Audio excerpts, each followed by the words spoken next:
Ou genyen gren $100 Ameriken nan men ou. Yon gren $100 ou pa wè ki sa ou kapab regle ensemble avec li pendant jounen ou bien pendant 2 jours. Bon, ça vaut la peine.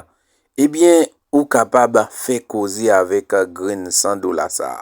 Ou pral rete soufri pou jounen an, et puis tout ou pral fè sa. Ou pral fèl tourner 500, 1000, 2000, 3000, $4000 et même plus. Mako même yo ak mon kompem yo kouman nou ye. Bienvenue sou page pour la matérialiser la vie yo. Yon page créé par fondateur ou bien PDG Safi Creole.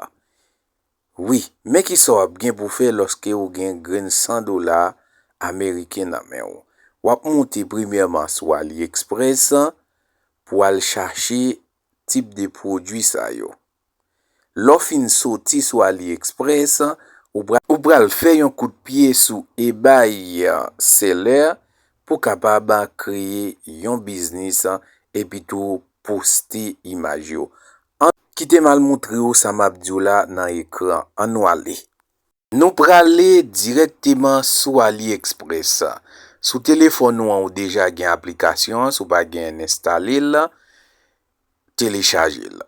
Eh bien, m'rive sous AliExpress, m'a pa écrit bijoux indien.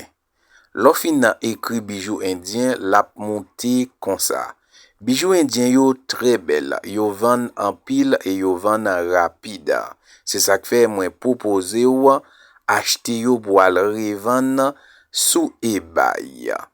Lo fin ouais tout ça, ou pas besoin yo ka acheter par 600, par douzaine, par demi-douzaine, etc.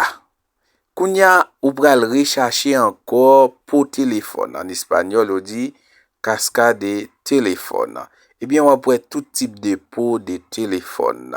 Yo très belle design. On va acheter par demi-douzaine, par une douzaine, pour capable à revendre sous eBay.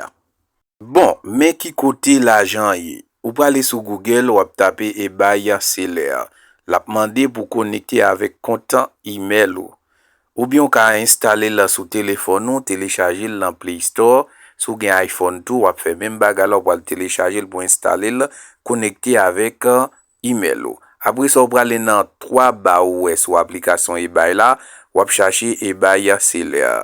Remplir toutes conditions yo et puis tout y a bon côté pour poster image chaque grain produit yo ak tout prix yo.